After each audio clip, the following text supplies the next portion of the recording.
Hey, I'm Sith King. And I'm Sonic Sons. And we're the Rambling Reviewers. And we're doing our continuous Korra coverage, craziness, kooky... Conclusion! Oh! I didn't even plan that. Oh, yeah. Oh, I thought of it, but you were already on kooky. Alright, I know. I was running out of words. Alright. The conclusion to our continuous Korra coverage. Alright, which I guess makes it non-continuous then. But anyway. Okay, but... so, yeah, you listened to our last episode, and we did 7 and 8. And we said that we would come back after 9 and 10. Right. This turned out to be a lie.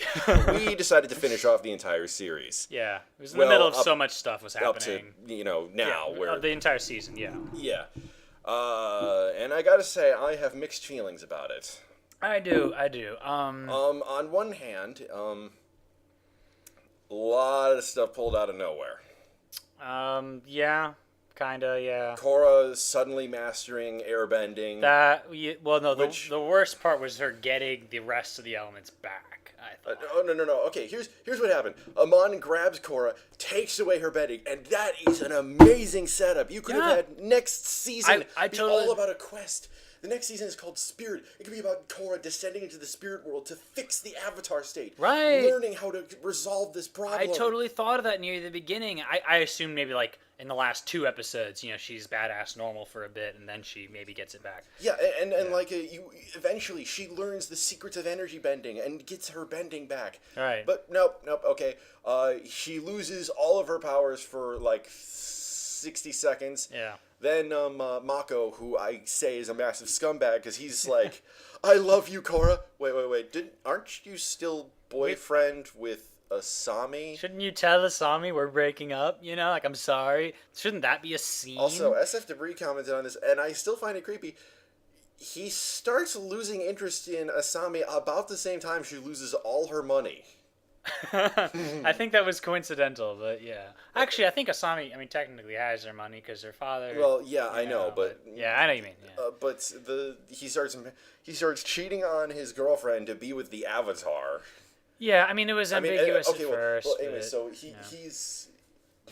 Okay, the theme of episode 12, was not, you should believe in yourself or transition and change. Yeah. The theme of episode 12 was, oh, right, he can do that. So Amon is revealed as a bloodbender, and, people keep trying to attack him or something, and then he bloodbends them, and it's like, oh, yeah, he can do that. It's like, they're all like, I'm going to punch you in the face. They just saw him bloodbend. Oh. And then he grabs someone who makes the crackly noises with their body and then slams them into a wall. Oh, yeah. He can do that. Shouldn't we stick to ranged attack? You would be better off throwing rocks at him. Yeah, because then you could stay out of the range, potentially, of his waterbending. Yeah. Or get one of those. That'd be so awesome. He keeps bloodbending people, and they finally retreat, and then he's like, I've won. And they show up again in those planes, and they just drop the torpedoes on him. Yes. And he tries to, bloodbend the torpedoes, but it doesn't work, and he blows up. Says, why did we make blood-based torpedoes? But again, he can do that. I get the idea, we had no other option. I'm hoping I can punch him before he notices me or something. But he always notices people. Well, A, he always notices people, and B, they totally didn't take advantage of him when they had the chance. Korra and Mako run away to create a diversion for the air family. Oh, I forgot to mute this thing. That was a Skype bleep. Anyway. But there was a scene where they're hiding under this table. And, right, well, Korra is. Mako's around the corner. And Amon is he's walking past slowly. You've all seen the scene where the bad guys... we're just reminding you. Oh, well, yeah. The trope you've seen, too. Yeah, but and I'm like, okay, use waterbending. Cut his Achilles tendon. Right. Or use earthbending, suck him into the ground, or pulverize him. Or just punch him or something. Stab his foot with an icicle. The element of surprise is the only thing you have. Set him on fire. Because if he knows you're there, he's going to bloodbend you. Of course, oh, thank God. And then he bloodbends her. I could almost say, I guess, is she still scared? But A, they're trying to pump up, no, she's really, not so scared anymore. She's challenging him. And B, if she was supposed to be really scared at that moment, why is she so courageous, 1 minute later, really trying to hit him, because she was threatening the boy that she loved, despite the fact that he has a girlfriend. Yeah. Seriously, that is creepy for me. I mean, do you want a boyfriend who is already macking on someone else? I mean, I'll give it credit to a point where, like, oh, maybe his feelings sort of slip out. Look, and he was ambiguous. He was like, I think you're a great person. And you're like, okay, maybe he wasn't really thinking. But when he says the words, I love you, was my line of like, okay, you really should have said something to Asami before you say the words, I love you. Yeah, dude, that is not cool on many levels, man. I get the feeling this was kind of rushed, and I'm sure some writer would have loved to put in that scene. They were like, nope, not enough time. You know, we have to have Korra get her powers back, which that should have been the scene they cut to make room for the Asami, I'm sorry, we have to break up. Yeah. You know. And, okay, I will grant them this. The villains did tend to have the smart ball this whole season. Fair bit, yeah. I mean, yeah, I liked when the Asami, Bolin, and who was with them? Oh, Iroh, the new Zuko. He's voiced by Zuko. Yeah. But they're all going in. They're like, why do you have fence posts but not a fence? It's lightning fence. And it was like, hey, the bad guys were smart enough to have one of those. That's nice. Oh, and. And then it's undercut though because 10 minutes later, we can't get out, and then Naga bursts in, and you're like, is Naga invulnerable to electric fences? I mean, she's half dog. You think she'd be more vulnerable? I mean, I guess she's bigger. One complaint I had about Naga, and I mentioned this. Yeah. The back legs look really scrawny compared to the tree trunk-like front legs. I'm okay. I mean, whatever. It's a little strange creature, but yeah. Okay, yeah. There's been strange creatures in Avatar before, and I haven't really had much of a problem with them. The rat. Pigeon rats. Oh, I love those things. I want those as a pet. Yeah, my favorite hybrid creature I've seen in this show. They're like dragon griffin things. Yeah, but they're like vermin at the same time, And of course you would merge those two things to make city vermin, Okay, and I have to admit, SF Debris had a point. I'm not going to keep quoting SF Debris here. Yeah. At one point, a guy says, "We're here to take care of a spider." Spider rat?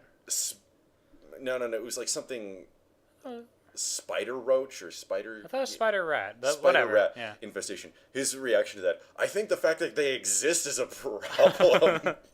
But okay, but a lot of this is undercut by the stupid backstory of Amon. Let's get into that. All right. Natawak or Noah talk. Steve. It's like Noah from the Bible and throw a talk on the end. Yeah, it's Noah Talk and Tarlok. Okay, so let's recount this story to make sure I didn't miss something. So he takes Tarlok's power, and we find Tarlok in jail, and Tarlok's like, okay, here's how it works. Our father was this evil. In heaven, hallowed be thy name. Our father was this evil bloodbender, and he raised us in secret. He was living in secret, and he taught us to bloodbend, and he was a real dick, and he made us bloodbend each other. And the older brother, Noah Talk, rebelled against the father, used bloodbending against that father, and ran away, right? Mm-hmm. And then I lived with my father for some more, then the father passed away. Now, this by itself was a fine story. That's a fine backstory. The question is... But it didn't fit in with what we knew of either... Right. No, it didn't explain anything about how Amon came to be the way he is, or about how... Tarlok came to be the way he is. It didn't connect to the main plot. And it openly said, had Tarlok saying, "Oh, I'm scared. I didn't like being bloodbent. I'm never gonna bloodbend again." When 2 episodes earlier, we saw him bloodbending the crap out of Korra and a whole bunch of other people. Right, and he was totally fine with it. And I said to Sith King that it would have been great if we saw that privately he felt ashamed of that. And he could whisper to himself, "I'm becoming like my father," or "Father, what have you done to me?" And it would have been a nice little foreshadowing, and you would make his character a little deeper. But even when he was a kid, he just seemed like a little weenie. I mean, okay, yes, I'll give him an excuse when he's a kid. He's little, but he never showed any of the ambition, none of the cunning, none of the. Right. It wasn't foreshadowed that he'd become this massive political dickbag. Now you could have done something with, I was such a weenie as a kid, and then I decided to be the exact opposite because I hated that, but he never said that. And it just had Amon they said, Amon wanted, even back then, wanted everyone to be equal and play nice with one another. okay, that's great, but you didn't show that at all. All you showed was Amon was better at waterbending and bloodbending. Yeah, he had like a and smile then eventually on he his said, face. and then eventually he said, "Well, Father, it turns out bloodbending isn't the most powerful form of bending. The Avatar is more powerful than you because he can take away bending. I will have that power." Okay, how does that translate to I want to form a worldwide movement religion thing that will take away bending from everyone? Right. It doesn't. If we saw like back in the last Airbender, there was a scene where there was a whole episode devoted to what Appa was doing. Right.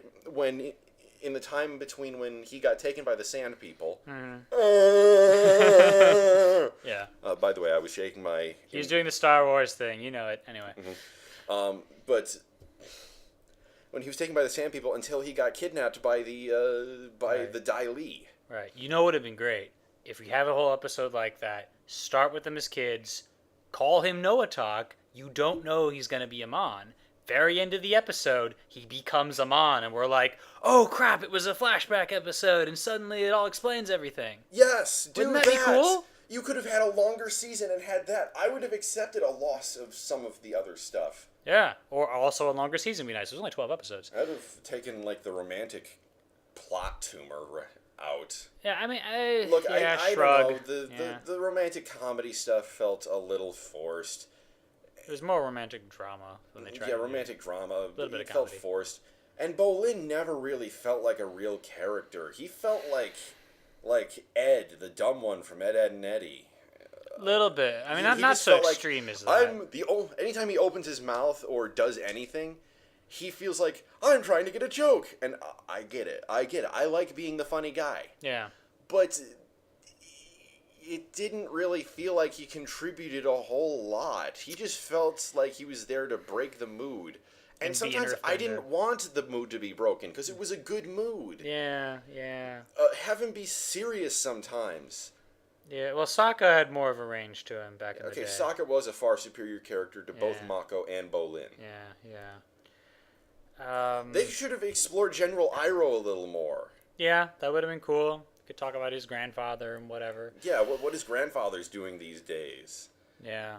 I mean, aside from drooling and sitting in a nursing probably home. dead, but I mean, whatever. Like, yeah, well, the very existence of an outside army was brought up at the moment they needed them. Like, I've sent a word to the United Republic Forces or something, and I'm like, oh, do we have those? Yeah, I didn't know those existed. Why didn't you call those earlier? You remember that bit at the end of episode 6 when he goes, Republic City is at war? This would be a great time to call in the battleships. At least one battleship, just as a show of force.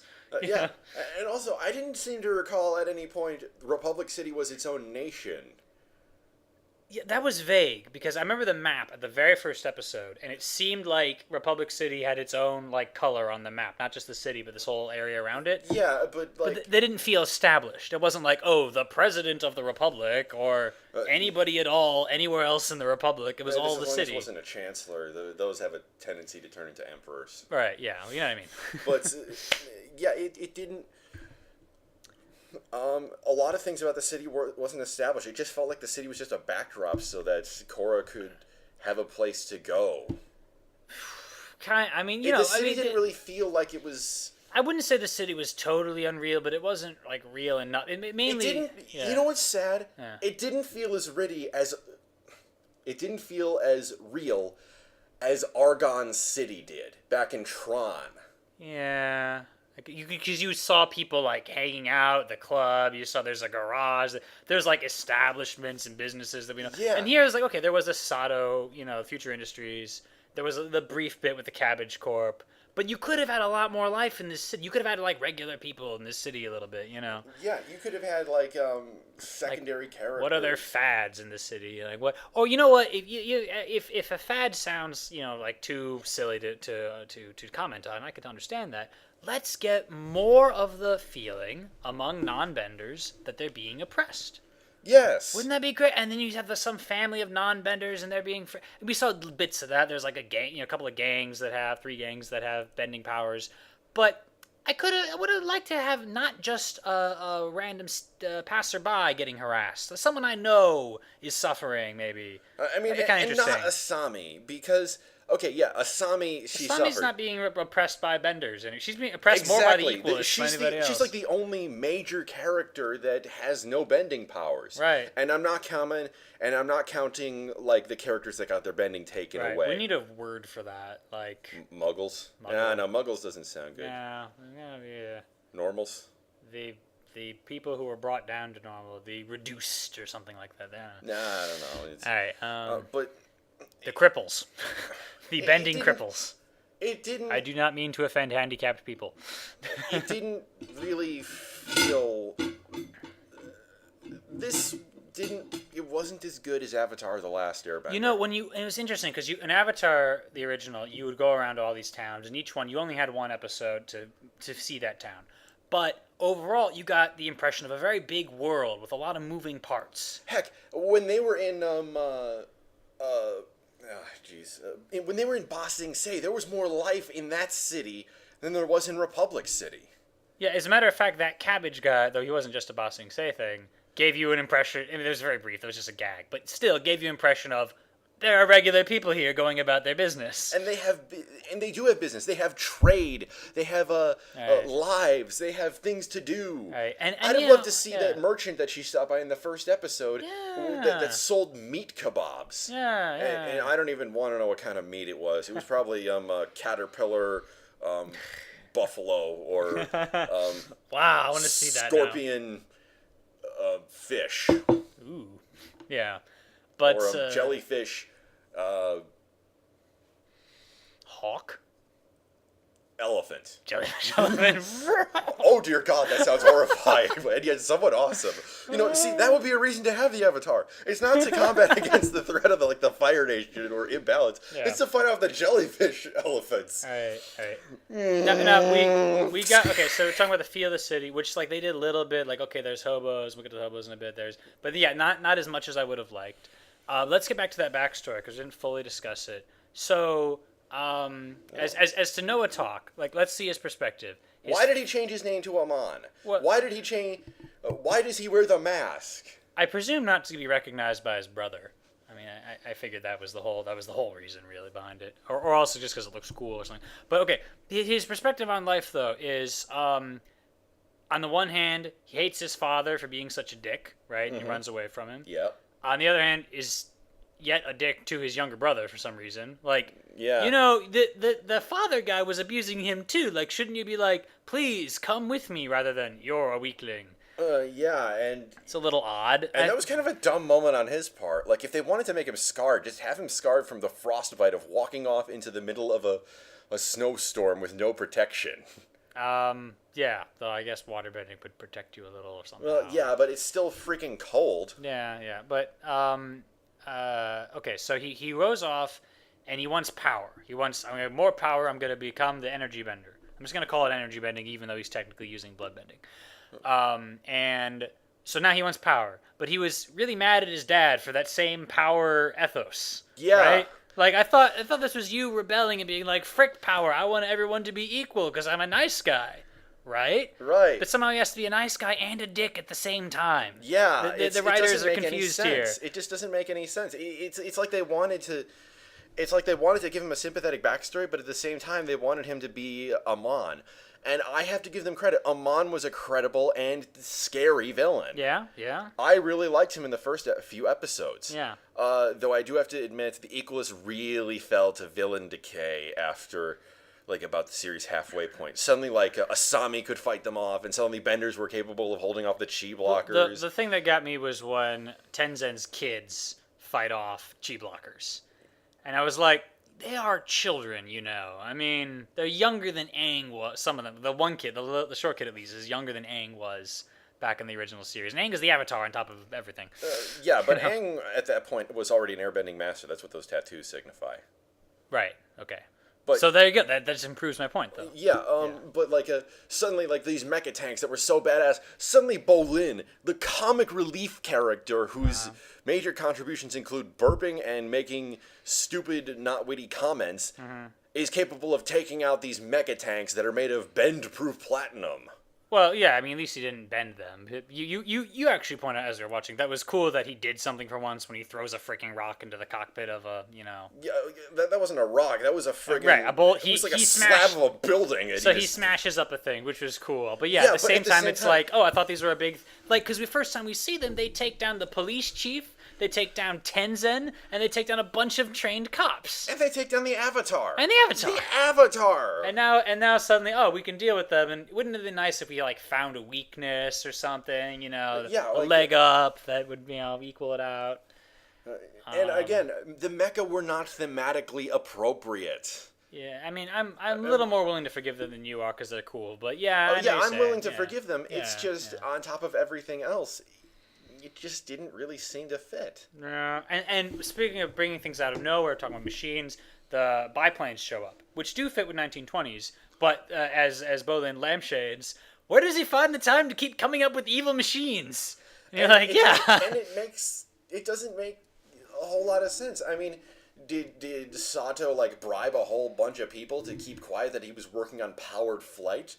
I mean, why would he even want to join a terrorist group to build these things in the first place if he could make powered flight? I mean, I would patent that shit and make $1 billion. He's already rich, and he has a personal vendetta against Benders, which, getting back to our earlier issue, Amon doesn't have. I mean, remember, freaking Sato's wife was killed by a Bender, and you could kind of see, it's kind of cliche, but all right, he's racist, essentially, was called racist, and he's blaming all the Benders because of that one Bender. Yeah, okay, Amon's fine. backstory never really explained why he hates Benders or why he's taking them away. Is it for some sick, twisted... Does he get his rocks off because, I can take your bending? It's never explained why he's doing this. If you're saying it's like the Great War, where the Firebenders took over the world, fine. Then say it's that. Say it's that you've seen... I have read the histories, and I have seen the devastation that Benders can do upon the world. Fine. Say that. Yeah, but the backstory wasn't about any of that. It was all about being abused by his father, who, because he's been diminished, is a non-bender. Yeah. So he actually uses bending to escape from his father. Bending helps him out. And then he just disavows the very idea of bending later in life. He says it's like, I will remove you of your impurity, despite the fact that benders are capable of many useful things. Now I will prevent you from ever being able to escape abusive familial situations. Wait a minute, I might want to rethink. Boss, yeah, I'm starting to rethink this thing too. Now, and if you wanted to go it the other way, which I thought, when Amon first showed up, okay, either A, he's a true believer, or B, he's a filthy liar, and he's just doing this to get a popular movement behind him. If he is a filthy liar, and if all he wants is just power for its own sake, we need to get that concept. He needs to be like, I'm not standing up to my dad because he's a dick. It's because the freaking rule of two Sith thing of I'm more powerful, frick you, and then he murders his father, and then goes off to be powerful. By the way, do not tell me that you can't murder someone in a Nickelodeon cartoon after how this show ended. Oh my god! Because oh my god, this is probably the first Nickelodeon cartoon where murder-suicide actually happened. That was huge. Tarlok. They're escaping on the boat, on the motorboat. Now Noah are escaping on a motorboat. Yes, they have those now. Yeah. And they're like, Amon's like, oh yes, we're going to start over in a new life. Okay, first off, you took away my bending, you ass. I'm not going anywhere with you. Yeah, why do you think I'm an ally all of a sudden? So Tarlok looks over. He sees one of the electrical taser gauntlets, grabs it, puts it on while Noatak's not looking, unscrews the gas cap and says, yes, brother, it will be just like old times. Turns it on. The next thing you see is a mushroom cloud emerging from where the boat was. He blows them up. He murders suicides, the two of them. And by itself, that scene was actually cool. It was like, whoa, suddenly this reversal thing, and he has regrets, I guess, and he wants them both to die, but if only everything else made sense. And even that scene didn't make sense in another sense. Yeah. I'm using the word sense a lot. That's fine, yeah. Sense. But he at no point did he ever show remorse to the Avatar before then that, yeah, I'm sorry for what... I mean, he said that, when he was giving his stupid, crazy backstory that made no sense. Yeah. But yes, I'm sorry for what I did to Avatar. Which I paused it and turned over to Sonic and said, no, we're not accepting your fucking apology. You bloodbent me. You bloodbent all my friends. You turned a city into a military dictatorship. Right. You manipulated the council, lied, cheated. Right. I'm guessing you're probably guilty of a whole lot of other shit, too. Right. You locked me in a fucking cage. Yeah. And why did he do all this? How does that relate to the backstory? It makes no sense. I mean, I was thinking maybe if you had, like, the dad on his deathbed, it gets really demanding and says, you must attain ultimate power, and he, like, felt a sort of well-done son guy type of thing. And if you didn't want to be like your dad, if you don't want a bloodbender be like him, why did you go to Republic City? Why not just stay in the Northern Water Tribe and... Why does he want power? Yeah. If you want power, fine. Give me a reason why you want power. If you want power for its own sake, then say that. Yeah, and if he wants power for his own sake, don't spend this huge amount of time on the backstory that is completely unrelated to that. Yes. You know, it'd be like, imagine if Superman told his origin story, and he talks about, like, the 3 years that went by before he was born and before Krypton blew up, and then he stops talking. And you're like... What does it have to do with anything? Like, I know you're from Krypton, but isn't there something more here that would... It'd be like telling the prologue to the Man of Steel without mentioning, oh yeah, and then I made it to Earth.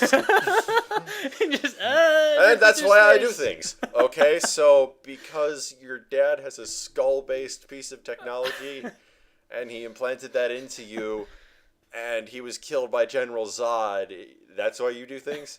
Yep. I trust you all see how it makes sense. Now, if you'll excuse me, I have to go pose in front of the shaky cam. I mean, I think the entire...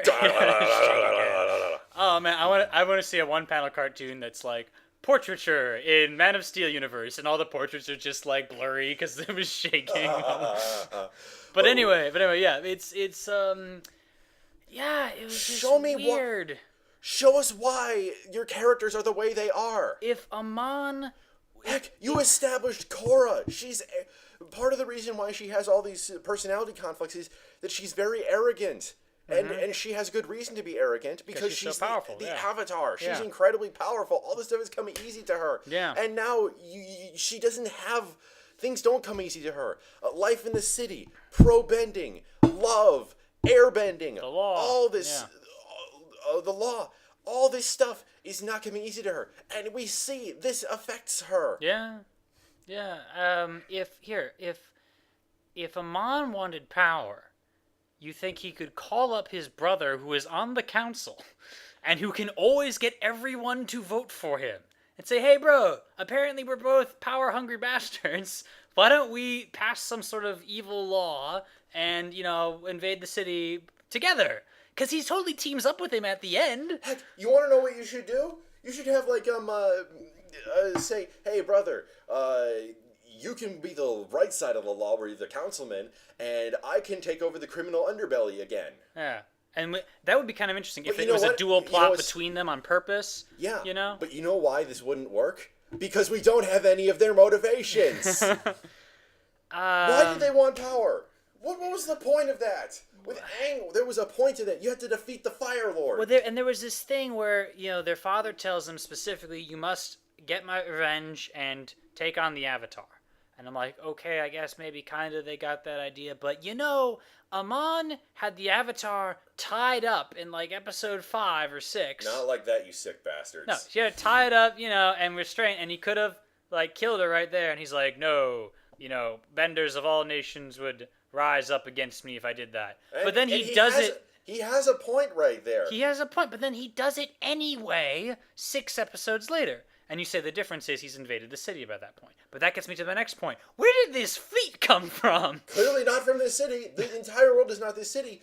I seem to recall there was a whole other series before this one, Avatar: The Last Airbender, where we saw there were sages, there were entire nations, there were fleets, there were armies. Yeah, you've taken over one city. Congratulations. The other 90% of humanity is going to come along and kick your ass. Just like you predicted they would, But yeah, and so taking over one city doesn't mean much difference when the rest of the world is going to pwn. This is like taking over Gotham and saying, oh, nothing can stop me now, and then turning around, oh, wait, I forgot about Superman.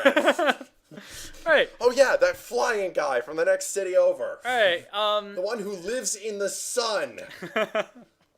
Oh, or any of the other trillion other guys who could kick my ass. Right. And so okay, but then aside from the rest of the world is going to kill you bit, why did you take your powers and all this? And the rest of the world is going to kill him anyway. And he just did it impulsively. That I could have accepted. Maybe, yeah. But the other part of it I was saying was the fleet, his airships themselves. We were giving no foreshadowing on this. There's no we need to get in those supplies to the remote facility, and they're sending a machinist there to work on the Project X or whatever. And then it would have been he's got machines and something. He's planning a thing with a big something outside the city limits. Yes. Instead, it's, I have a freaking fleet of airships all of a sudden. Also biplanes. And you're like, wait, I thought you were a whole terrorist guerrilla warfare thing. That was your shtick the whole time. You cause events that, don't take a lot of machinery or manpower, but make a big splash, freak everyone out, and you retreat back to the shadows. And suddenly, it's like Osama bin Laden shows up with, the Axis powers fleet all of a sudden. You're like, I thought you didn't have that.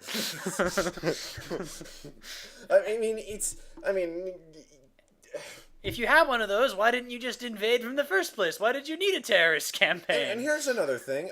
Airships are a proven technology that have entered widespread use. Why are there no defenses against, hostile airships? Right. And this would have been great, because you could have anti-aircraft guns, and then he would disable them. He would have them all there's no guns, because we saw firebending gun things. Right, firebending lances. You could do that. Anti-aircraft firebending lances. Or heck, you could have catapults. They had catapults in Avatar: The Last Airbender.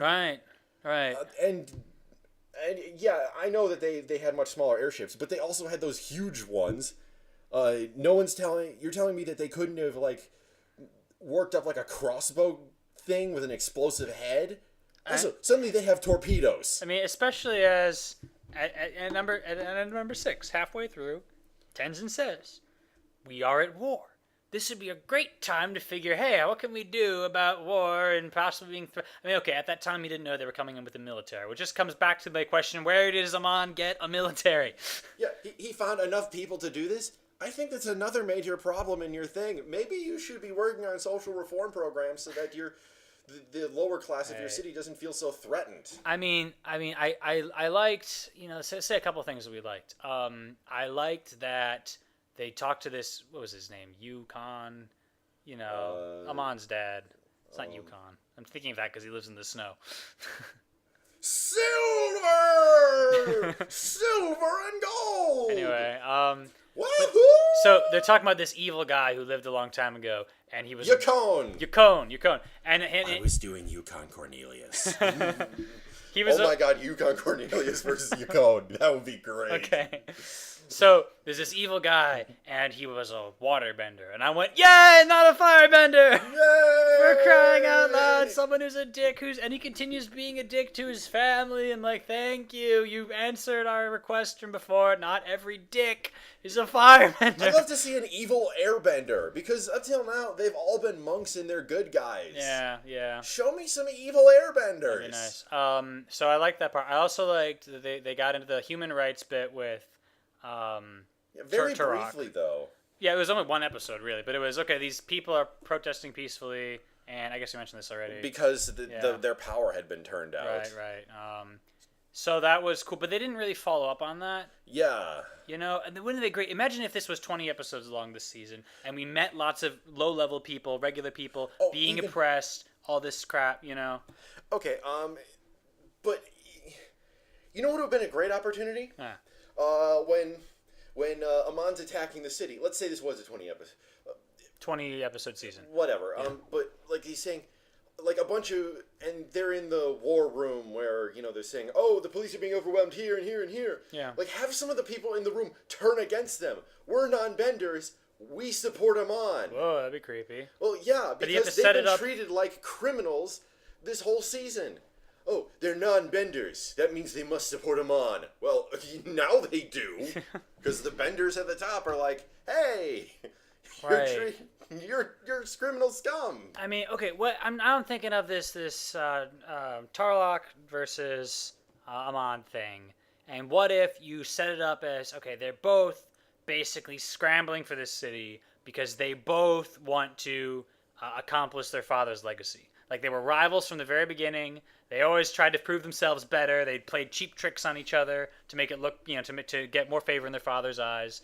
And eventually he died, and now they've grown up, and they're both trying to get his, what he told them to do from opposite sides of the law. And they hate each other because each one wants to be the number one guy.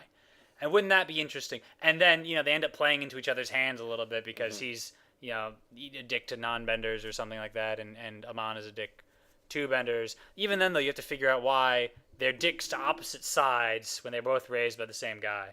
I was going to say, if you want to make Amon with his anti-bending bit, how about they have a third sibling who's not a bender? And, okay, well, you have to change a lot of things. But just imagine for a second if his father was a bender, and they had a sibling who was not. And the father is a dick, and he beats that child a lot. And he feels bad that his brother or sister or whatever is getting beaten by a bender, specifically by the bending powers. And that perhaps could inspire him to say frick bending in general. Okay, yeah, see, that provides more than a backstory. That would be something. Okay, now I will grant they would never show it on Nickelodeon, although given there was a murder-suicide in this show. They could imply it, I bet, I bet they could get it past the censors that his sister has a bruise, and we leave it to implication a little bit. You could get the idea, without showing it, Yeah. And he'd be pretty sympathetic, too. And then wouldn't it be neat if we dealt with him as a sympathetic villain once we figured that out and, try to show him the error of his ways and maybe fail. But, we approach him in a different way than we approach, say, Ozai.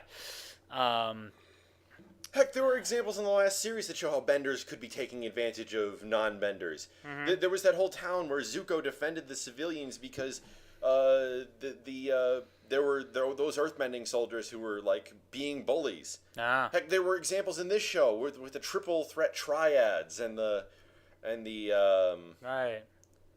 But then of course you have all the good guys who are benders too. So you had to have the feeling that the people felt they were oppressed, even if you realized it was a rad idea. Amon could spew lots of lies, very tricky plots, make people think crap is happening. Provide lots of examples of benders being douche canoes. Right, frame Korra for something. You could frame her for this or that crime, and they would say, "Oh, see, the Avatar is also evil because I framed it." Whatever, you know what I'm saying? Yeah, but we didn't. The show had a very bad tendency to focus very closely on the main characters. Yeah, and in a plot like this, where it's all it's hugely about a revolution, and politics. You need to know about the revolutionaries. You need to show how. Tenzin's yes, this revolution is a bad idea. The councilmen are oh yes, this revolution is a bad idea. But one, you're benders. You're the ones they're specifically targeting, and two, you're all rich. Or if not rich, Tenzin lives on an island paradise offshore with special accommodations from the government. He's probably never needed to worry about food in his life. Neither have the councilmen, any of them. But and if they showed us that distance by showing non-council people who have more hunger, which they did have that one hobo, but not much. It's not much. And he always seems happy. He was fine, yeah. He was you're not oppressed, I'm fine. And you're where is this revolution coming from exactly? Yeah, show the bottom levels of society, the ones that Avatar isn't touching. Yeah, the ones she's not aware of. Show drug dealers in the bottom levels. Show you're not likely to survive down in the lower levels. That's where the resentment towards the establishment will build up. Right. And then she could do something about that. And then one thing they never did comment on was that the council is entirely staffed by benders. Remember I mentioned that before? Yeah. And I wanted them to be you know what? You're right. We're going to have open elections now. And turns out half of the council is non-bender in his new version. Well, how is that possible? There's 5. 2/3 of the council is not. 2/5 of the whatever. The new council is 10 people, and half of them. Yes. Good. Okay, I'm bad at math apparently right now, but you know what I'm saying though. Yes, precisely.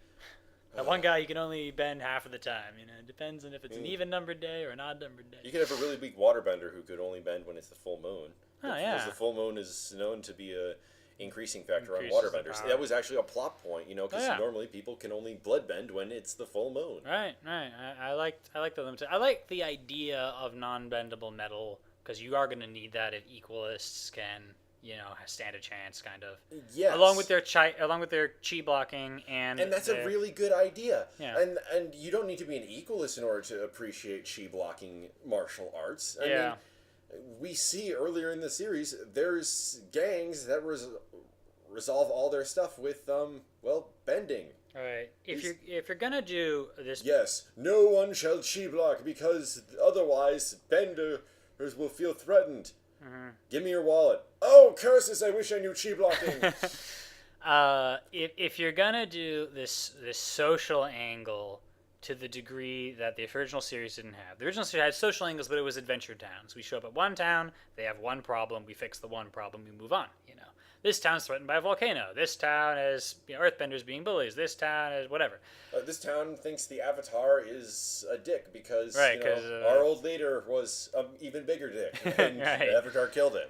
So it's easy to compartmentalize that, and in doing so, it's interesting enough that you come up with this world that feels very big and real. Mm-hmm. If you're going to spend all your time in this one city and do a social thing, then the individual issues of that city each need to be broken down into their components, and you see, there's a lot of detail to this. There's a lot of reasons why people would not like benders, as apart from their just kind of being powerful and Amon said so.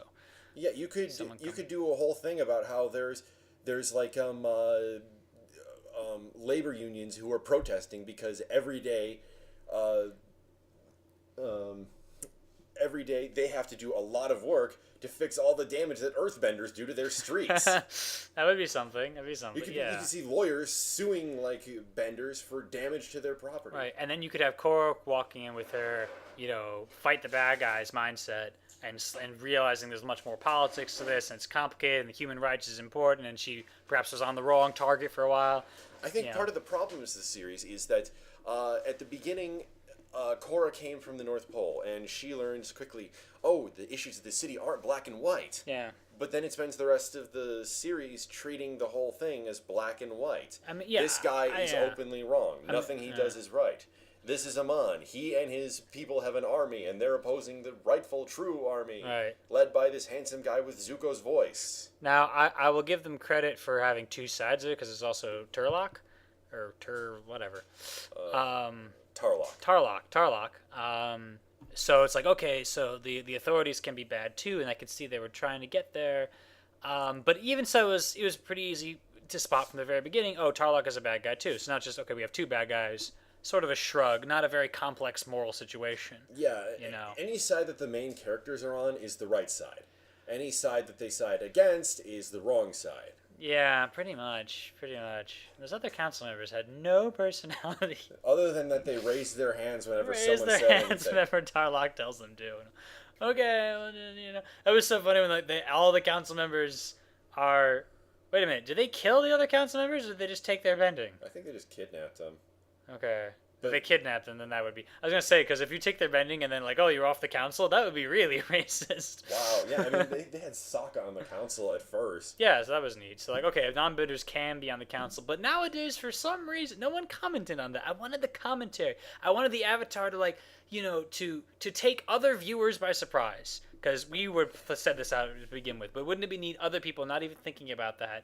And Korra steps up and says, hey, why is the council all benders? That's not fair. And people would be like, oh, you're right. That's very insightful. I didn't think of that, Yeah, I mean, heck, were they benders? We didn't see them bend ever or do anything.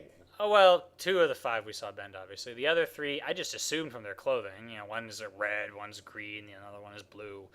Yeah, but clothing is... I suppose it's possible they were non-benders and they just wore the fancy outfits. But if that's the case, then they were just weenies, and that's still not painting non-benders in a good light. Yeah, pretty much. We had some awesome non-benders in the last series. We had Mai, we had Ty Lee, Sokka, Suki.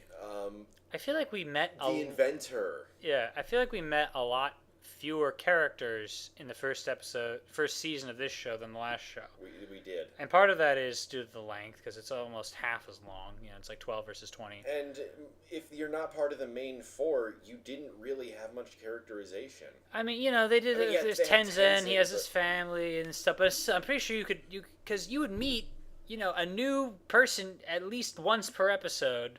Like 3 new people per episode in the original series, because you'd go to a new town and there'd be new people there, Or you'd be trying to escape from the Fire Nation and there'd be like a lieutenant who has a quirk or something. Yeah. And here we meet. Well, you remember how much depth Iroh had? He was a main villain type guy, but you still felt, wow, he'd lost his son in the war, and he had these wise things to say. And he liked tea, and he had tea, and he knows the spirit world, and he had his relationship with Zuko was interesting. Yes, and I'm not just saying that as far as villains, though we did harp and we continue to harp on how the villains turned out, especially with that flashback, but how everyone had their different aspects to them. Yes. So much of what we had was a love triangle, love chain thing. It wasn't all that compelling. Yeah, and Bolin felt pretty much wasted as a character.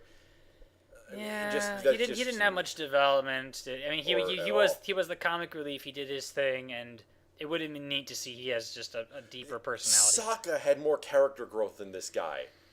And Sokka was originally not supposed to have that much character growth. I mean, granted, it's only been the first season, and Sokka, has 4 seasons or 3 seasons in our brain. Even within the first season, he grew as a character. Yeah. He had anti-women things just because of his culture. Right. But when they got to Kyoshi Island, Sokka was like, okay, I got my ass kicked by a girl. Do I rally behind my misogynistic views?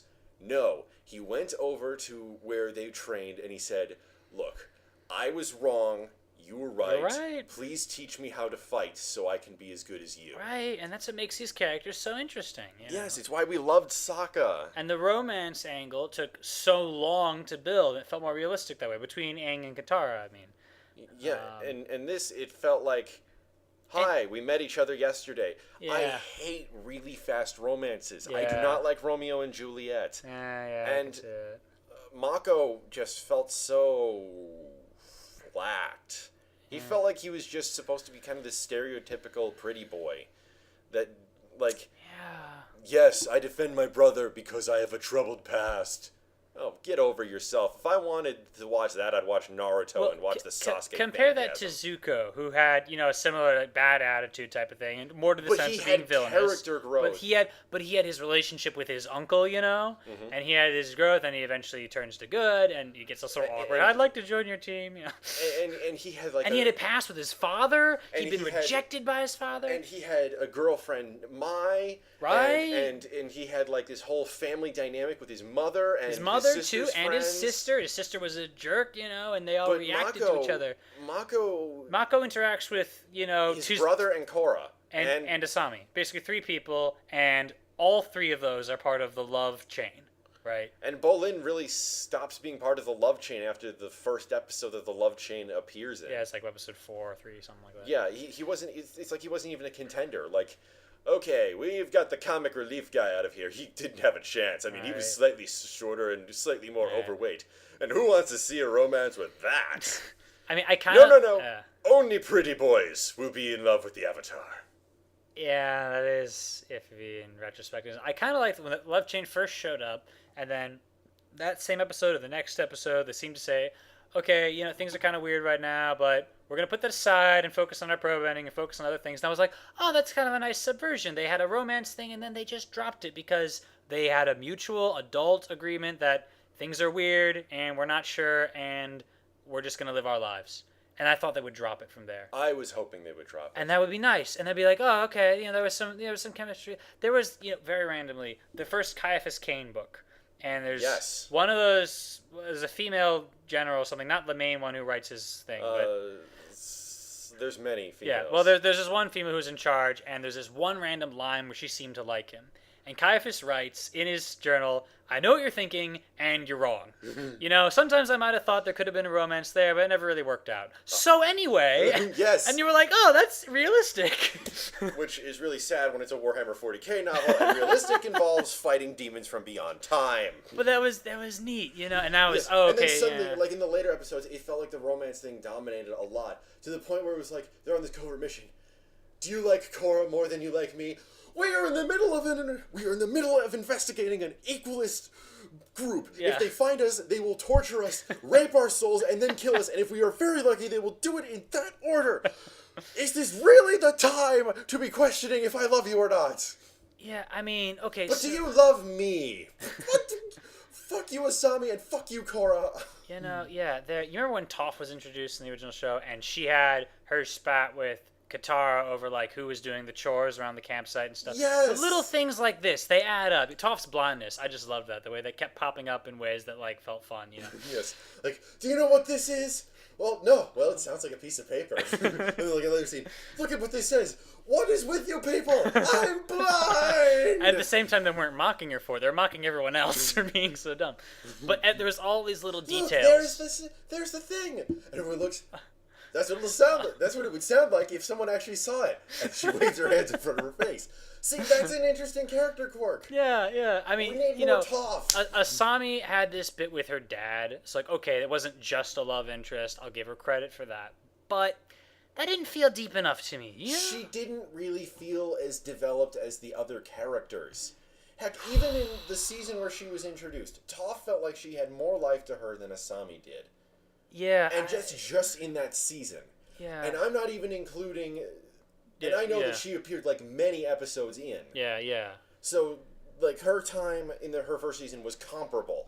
Yeah, it's, we complimented her on, okay, so Asami can do stuff, she's a drag racer, she's not just prissy, so that's nice. I'm not saying it could have been worse, but this deal with her father, for instance. You know what that almost felt like? Yeah, what?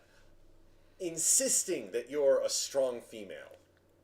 Sometimes, like, in shows will attempt to do that. Faux action girl, I think TV Tropes calls it. Where, like, in the first episode they establish, oh yes, this is our female character in the show. Oh, yes, she's our token female, but don't worry, she can kick ass, and she likes to mountain climb and race. And yet she shows none of those characteristics for the rest of her run. She just feels very subdued compared to all the main characters. Here's the thing, if she loves racing, right, then that should be part of her personality even when she's not in a car. It should be She should be competitive. It should be a competitive, or she enjoys danger. She can make some comment about that, like, yeah, let's go kick ass or something, And instead it's, does Mako love me, or does he love whenever she wasn't physically kicking ass, there was nothing in her personality to indicate ass kicker.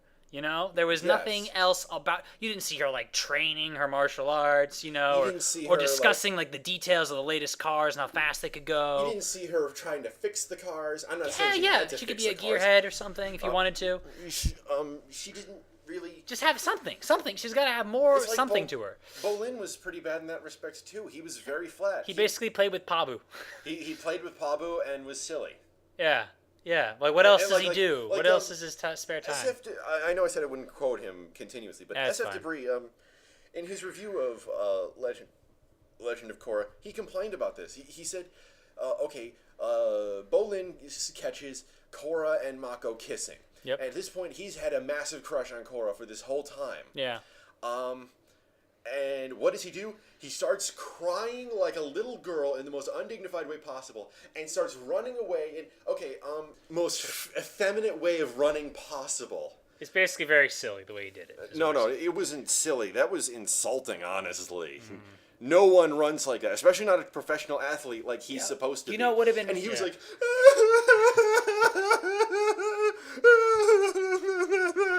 and he's got, like, snot coming out of his nose, and he's binging on noodles. Yeah. And as Bree said, this should be a moment where he's having his heart ripped out of his chest and stomped on. This should be a moment where we sympathize with him. His friends have betrayed him. And in the end... we don't see any of that. He was just a comedy guy. It was just a silly guy doing another silly thing. Right. Screw off, silly guy. Let the attractive people make out. Yeah, and then he from then on shows little to no attraction to Korra. Like, they dropped the whole idea. You know, what would kind of be nice is if he sees him kissing, freaks out.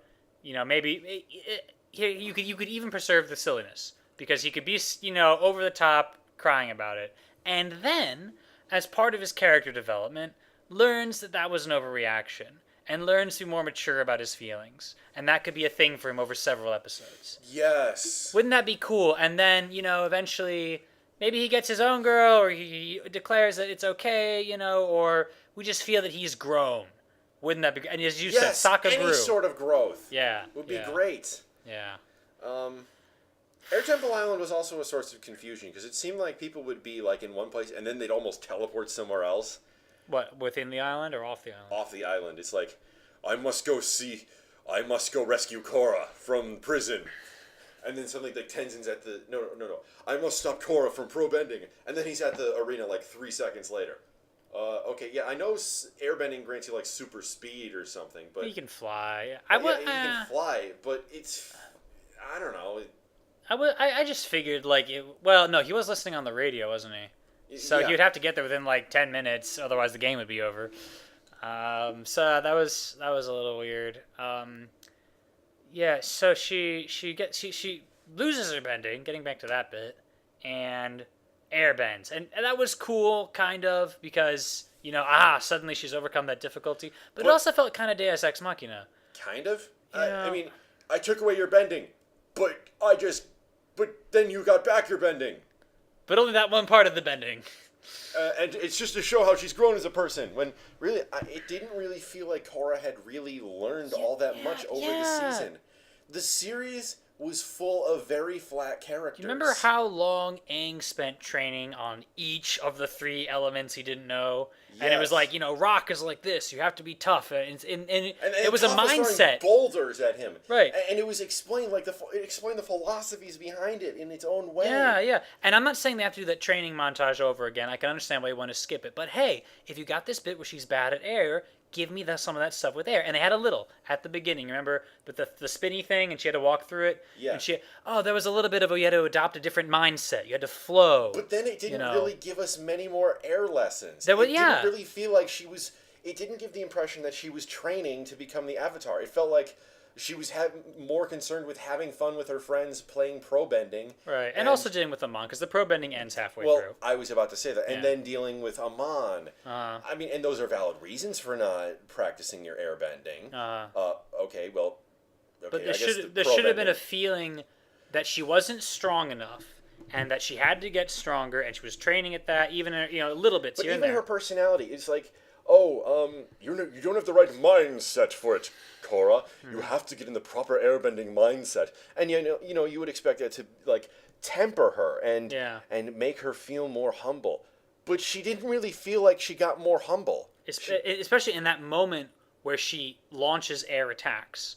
Wouldn't that be the quintessential moment to have a sort of monk-like, But she calm? wasn't. She was punching the air.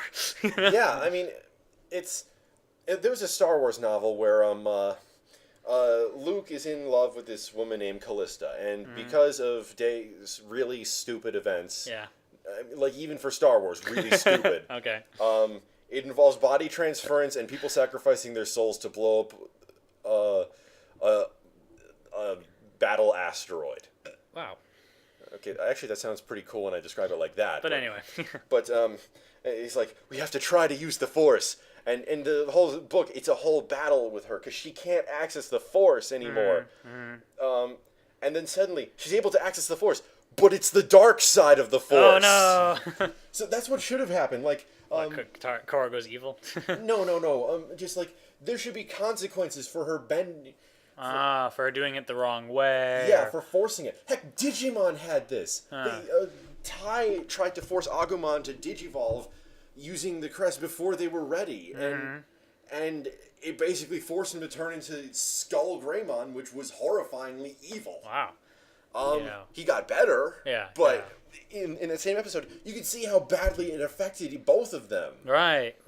Imagine if she used airbending in a way that like totally sapped her strength and left her like, crippled or something because she's doing it wrong type of a thing. Or what if she like seriously injured Amon, like cut off his arm and there's blood everywhere? And what if she injures Mako?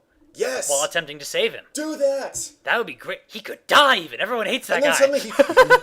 And then suddenly, like, she can't airbend anymore because she's so emotionally conflicted. And the other thing. Like she can have PTSD. That is an entirely acceptable reaction. You could do a whole season on that. Yes. That would be Spirit. That would be the perfect season to call Spirit. Yeah. Or the other way, to elaborate on what I was saying, is if she does it and does it well, it has to be she adopts the mindset too. So there's something that would normally cause her to freak out, and she's like about to freak out, and then especially here's the deal: she needs to approach Amon to like kick his ass, but she knows he has blood bending, right?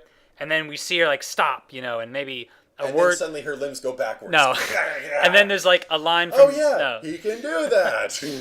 And then there's like a quote from Tenzin or somebody in her mind, about the importance of serenity, and we see her sort of step back and then sort of close her eyes, and then summons up like a whirlwind, and fricks him from a distance or whatever, and he's maybe screaming at him, I'm going to kill him, type of thing, Mako is screaming because he's being bloodbent, all these things that would normally cause her to freak out, and she's being calm because she's enlightened in this moment, and that's what makes her powerful. Or she's so angry she's just gone around to the other side. Yeah, but I'm saying everything had that sort of meaning to it. Every time anyone did anything, every time they learned a new idea in Avatar, in the original series. It feels like everything was really rushed. Elements of it didn't make a whole lot of sense. I love several aspects of it. I like this premise. I like that there's no medieval stasis. I like that they tried something different. It's not, now we have to go fight the Fire Nation again. I like that our avatar's older. I like that they have most of their powers. I like the idea that they're a spiritual failure. I like so much about the premise. And then they didn't really execute as well as I wouldn't say it's a bad show. It's just disappointing. Not a bad show. It's just not as good as the original. It fails to... The choreography is still awesome, by the way. Yes. Every time they fight looks awesome. I just wish the story was better. Precisely. The characters were deeper. They could have, doubled the amount of episodes, and that would have been a great season. Right, yeah. Double the episodes and do everything we just told you. Go back in time, do that. Yeah, well, hopefully they'll correct a bunch of these problems for Spirit, which we will watch. Review, yeah. It hasn't come out yet. And review. It is currently August 21st, 2013. Oh, wait. What? Isn't it? August. Today is August. Oh, today. I thought you were saying that... No, yeah, it comes out today. I'm just saying for the future people, because I don't know when this gets posted, because it's like our 12th episode or something. But yeah. I was thinking we'd post these over the course of 1 week. Well, right, but then the first 10 episodes will take 10 weeks. So. Oh, yeah. Anyway. So, yeah, thoughts on the series as a whole. I guess we summed it up. Everything that we dislike about the series as a whole really came into fore at the conclusion. Yes. So everything we just said, go backwards and apply it there too. The beginning is okay. It's not great, but it's pretty good. It's good because it had that premise we liked, and it had the promise of future development, which we didn't really didn't fully pay off. It didn't really deliver on that promise. Yeah. Well, at least there's still the Avatar comics coming out. And at least it's better than that freaking M. Night Shyamalan movie. We haven't seen that yet. Everything I've heard is just so bad. Oh my! We were going to review that. We are going. Everything from the Fire Lord's ass is a light bulb to all the good guys are white and all the bad guys are brown to Princess Yue being a fething moron. That dang show! Oh my gosh! Yeah, such a great original series, though. Yeah, the original series, it's way better. It's funnier. It's more deeper, longer. Oh yeah. I mean, this one could go on for 5 seasons, but I doubt it. Oh. Yeah. Oh yeah, this is something actually I should mention before we go. We got to episode 10. And it felt like this should be the end of the season because Amon had taken over the city. We were on the run. Tenzin was running one way. We're running into the pipes the other way. That's how season 2 of Avatar: The Last Airbender ended, and that was wonderful. It brought us back for the next season. Right, and so And then, so I thought that, and then I was thinking, did we just watch 4 episodes in a row? Did we, like, skip something? No, there's 2 more episodes wherein they resolve everything. We kick out Amon, and Amon dies. Murder-suicide. Tarlok dies. Freaking, his whole movement is kaput. There's no, like, second in command who's taking over. Korra lost her powers for 5 minutes. But then gets them all back. You could spend a whole season getting them back. That'd be awesome. Someone posted online, like, people have been clamoring for more development for Asami. And finally someone posted, "Shut up, Asami. No one cares about the fact that your dad is in prison and evil. Korra just lost 3 of her 4 superpowers." That pretty much sums it up. I guess, yeah. I mean, yeah, the Asami thing, they could somehow, if they could talk more as father and daughter in a way that didn't directly drive the plot, in a way like we just got to know them, then this would feel like a better deal. He turned to evil. We could reference actual conversations that we used to have with Mom. What would have Mom thought if we blah, blah? It was just very vague. You're evil. No, I'm doing this for that reasons. No, you're evil. And yeah, you're evil. Shrug. I'm doing this for your mother. You don't love Mom anymore. I don't love you anymore. Honestly, your mom doesn't love you anymore. Honestly, your uncle, your father doesn't love you anymore. That's you. Oh yeah. When she got to "You don't love Mom anymore," my first thought was that freaking conversation in Star Wars Episode 3 where she goes, "Are you saying love has blinded you?" Like it was just so blunt. Like Episode 3 is even more blunt, but this was blunt in its way. And by the way, Episode 3 itself was badly executed. Yeah. Read the novelization; it's much better, offers better insight into Anakin's mindset. Though, if you want even better than the novelization, look to our video on how to fix Star Wars because we rewrote everything and it's awesome. Oh yeah. But it also ruined possibly one of the coolest moments of the show. Giant robot fight between Asami and Mr. Sato, and you ruined it. Yeah, it was. Oh, you don't love Mom as much as I did. No, I loved your mother as much as you do. But shut anyway, up and get the guns. And that plot line's resolved too because they zapped him after presume they threw him in jail. And he's in prison now, probably. Right. Or the polar bear dog ate him. I would really not mind either. What on earth is the plot of season 2? They're going to have to invent an entirely new villain, an entirely new everything. When season 1 was rushed as it is, spread it out over 2 seasons. Yes. Or the whole show or whatever. I just don't know what are we coming back for? Well, apparently Spirit is about, the spirit world and how the Avatar is the bridge between the two, and there's going to be a civil war in the Northern Water Tribe. Why? Or waters. For entirely different reasons, unrelated to this whole thing. Is that the idea? Or do we go to one location per season now and deal with their problems? It's Avatar: The Last Airbender, but much slower and much more poorly executed. It's slow and rushed at the same time. That's amazing. That is an incredible skill at being dumb. Dude, I could have solved the equals problem in 12 minutes. Yeah, I just don't even know. When we can solve the problem of the plot in 5 minutes, you don't really have a good plan. I mean, there were so many cool. I love that they blew up the stadium after they had the championship, and this whole bit of using the metal bending ropes to get up to the freaking blimps and stuff. That was cool action. As I said earlier, the choreography was cool, the action was cool. If only crap made sense and felt deep and real. So that the story of a bald kid riding a magic flying buffalo feels more real than your story. You have failed.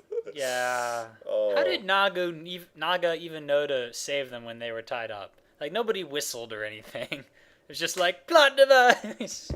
Hi, we're your plot device. And there's no guards that zap Naga on the way. Nobody cares apparently. Oh yeah, we killed that polar bear dog and then we ate the fire ferret because fuck that fire ferret. That never happens. Yeah. When I'm a better tactician than the equalists. Although I do have one thing I do have to compliment them on. The torpedo bombers. Yeah. That is a valid strategy. Yeah. That's actually how they took out the Bismarck, the German super battleship back in World War II. Right. They used biplane torpedo bombers to drop these torpedoes into the water, it crippled the ship, and then they pounded the shit out of the Bismarck. So we're talking about that. What were the defenders doing? Well, the reinforcements trying to save the city. Oh yeah, Iroh's forces. So much of the battle, it was like, okay, we're getting our asses kicked, and we're doing nothing about it. There's like only one ship that's firing back. I think I counted about 6 or 7 actual shots among 8 ships at the entire, during the entire battle. And it was like, shouldn't you guys be going full bore? Like, that'd be a nice visual. Like, freaking fire is coming at us, and then let's assume they just have so many biplanes. Just some World War II footage shit where you see like these clouds of point defense fire tracers streaming into the sky. Yeah. Give us some actual indication that okay, look, I get it. Okay, I get it now. You're trying to subvert the usual trope that the villains are utter morons. Okay, we get it. Just don't make the reverse happen where the good guys are even dumber. That happens a lot of movies. There's a bunch of that in Skyfall, actually, which I overall liked as a Bond movie. But, and one other tiny little thing I want to mention, the Hobo Communication Network, which we found hilarious and kind of they're living with the hobos underground. He's like, I need to send a message to the general. And the hobo is like, I can do that. And yes, of course hobos have the resources. We may not have houses or medical care or, food, but we have a functioning radio tower. And not just any radio tower, one that connects to the freaking general. What are these guys? If this was... Does he have codes? If it turns out in season 2 that these guys were all spies for the other nations and they're working together, I may have to reevaluate my opinion of this season. That was so great, though, when Amon's like, yes... was it Amon? I guess Amon said that, yeah. Yes, we intercepted your communication. Mr. Sato.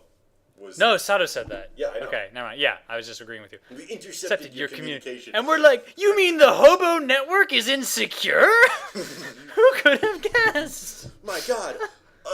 A mechanical device put together by smelly homeless people wasn't the most well-constructed device in existence. Wouldn't it be better? I mean, because if you're the Avatar and you have crazy water powers and you can, I presume, swim very far as a result, go swim out to the fleet and just talk to them. It would take a while, but I'm sure you could do something. Pile everyone in a boat. Korra's a waterbender. Get one of those motorboats. Korra's a waterbender, and you make it go faster. And you have rocket power Iroh. Yeah. He freaking Iroh man, you were calling him. Yeah. Okay. Because he was flying. I mean, that was pretty cool, but it would have been neat if, foreshadow, he's learned this technique, or somebody introduce him earlier. I mean, he felt like he was this fully developed character, but it feels like he was just put in there for the sake of. It feels like hey, fangirls.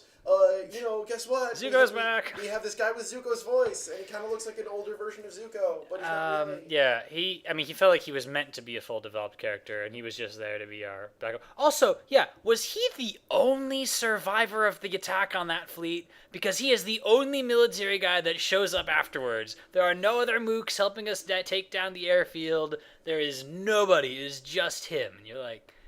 And there's no waterbenders making, ice boats. And now that I think of it, Korra being all like, my instincts tell me I have to face Amon now. Actually, we could all go take out the airfield and then come back and then all face Amon. Yeah. Right? Honestly, the end of the original series had a similar deal. But the original series was so good that you didn't even care at that point. You were like, yeah, whatever. We'll fight Azula and Ozai at the same time for no reason. I don't even care. They left Azula alone long enough. I have this feeling she'd choke on something. She'd try to eat a chair. Do you remember Azula choke to death in her last episode, and she has her mom appears in that mirror thing? Freaking Azula had more character development than half the people in this show. Yes. And she didn't show up that much. And she's bonkers. It wasn't a bad show. It was just they could have done better. Oh, they so could much have done better. And then let's not forget the implications of Iroh's blowing up these planes that are loaded with explosives over Republic City, and they're falling to the ground. And I'm like, What is wrong with you, man? You're killing thousands of innocent people! Well, to that matter, how did non-benders feel when Amon's fleet comes in and is apparently just blowing the crap out of everything? And you're like, I think there's a few non-benders being caught in those blasts. You know what they should do? Republic City should just declare independence from everyone else in the entire goddamn world and say, you know what, fuck you guys, we're staying out of everything. Leave us alone. Well, that's kind of what they were, and then Amon fricked them up anyway. Well, we don't know that, because they didn't have any description of how effectively or actually Republic City worked. Is there a larger nation? Are there mines? Are there, fields? How do they get food? Well, I presume there are mines and fields. I will grant them that. I see a city, I see New York, I figure there must be mines and fields somewhere. I'm okay with that. But all these other things, it felt weird. And the army shows up out of nowhere. We didn't know they existed. And I mean, it's just not very. It felt very Deus Ex Machina. Like they realized, oh crap, we only have 4 episodes to resolve this. Yeah, and that's just sad. Maybe there was executive meddling. They didn't have the budget, something like that. Oh my god, I'm sorry. I was just thinking of something you said earlier. Tenzin would appear in a flashback to teach her, to inspire her to do airbending. Yeah. Remember, serenity is the most important thing. And I'm just imagining Korra getting really bad and then blasting Amon with air. That was for Wash, you bastards at Fox! Yeah. Man. I love Firefly. Yeah, that's a good show. And we basically said everything. Yeah, we said pretty much everything that can be said about it. As far as characterization, please compare Tron Uprising, which we reviewed earlier. Which people felt more real there. People felt more real in a world where they weren't even real. Even more unreal than fictional characters normally are. Yeah. They're explicitly stated to be computer programs. Yeah. But yeah. Then again, the Avatar world has, sky bisons and, elephant jellyfish. And, badger snakes. Spider rats. Spider rat. All right, we have to end this review. It's been an hour and 15 minutes. Okay, well, I'm Sith King. And I'm Sonic Sons. Signing off.